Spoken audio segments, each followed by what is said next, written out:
In part 2, I said something about how I felt my expectations based upon the membership vows were not met. And about how I feel like, to some extent, that the church discipline process,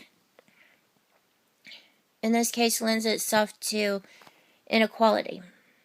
For one thing, what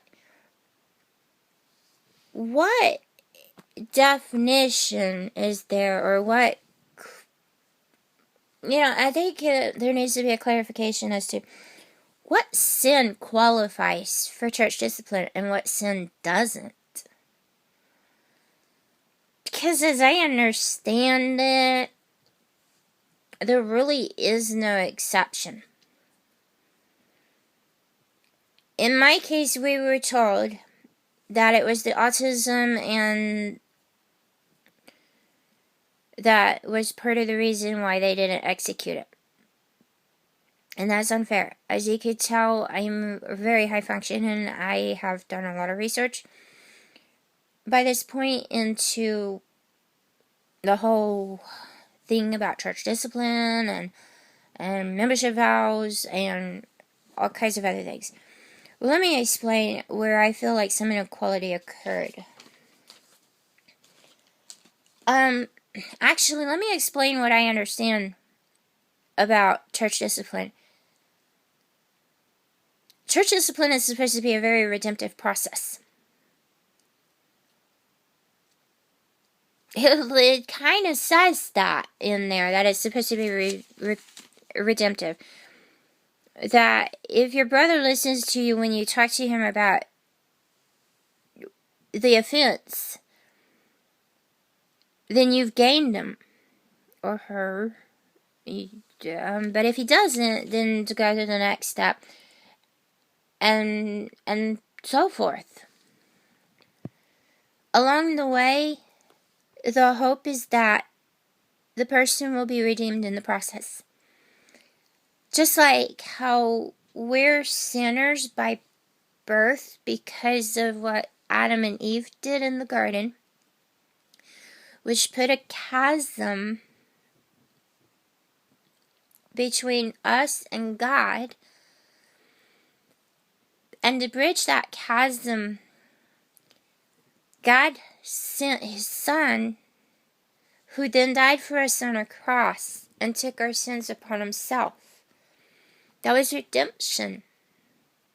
So the church discipline process, if conducted properly, is supposed to be redemptive. In the book of Church Order, it talks about how a person who is brought under church discipline, typically there's going to be somebody that's assigned to him or her who will follow that person. And they're there basically to ensure that if this person becomes repentant along the way, that they can go before that person and go with that person and tell the church, hey, we've had a redemptive moment here. And that church will essentially do what Matthew 18, 12, and 13 says. What do you think if a man has 100 sheep and one of them has gone astray? Does he not leave the 99 on the mountains and go in search of the one that went astray? And if he finds it, truly I say to you, he rejoices over it more than over the 99 that never went astray. I would certainly hope that somewhere along the way, that somebody would be able to help this church and help Tom to be able to regroup and refocus so that we can work through things. 2 Corinthians 13:11 is another really good passage that has weighed heavily on me in all of this. And basically, I can't find it now. There it is.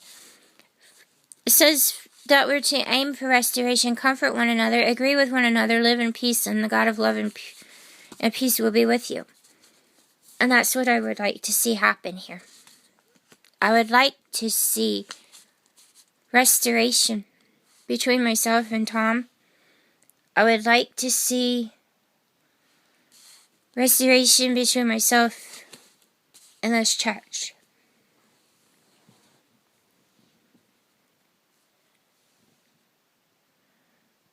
And I want to explain something else, though. I was given a new contract of sorts.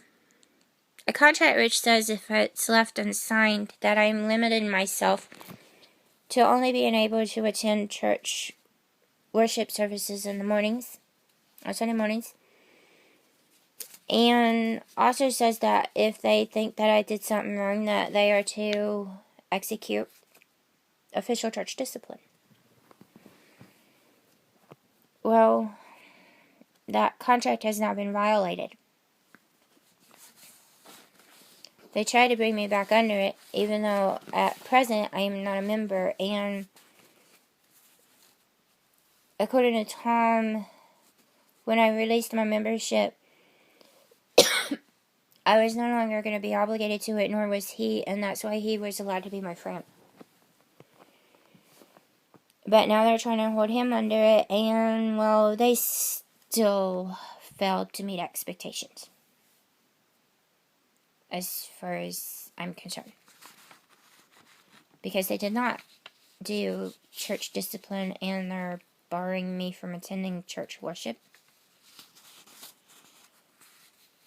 Yeah.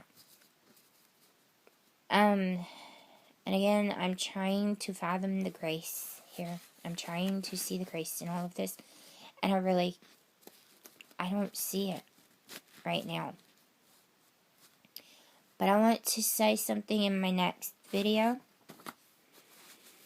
that I hope and pray that somebody will see it and will take it back to them and say, hey, look, despite of all of this, here's the bottom line. So I'm going to get to that in the next video.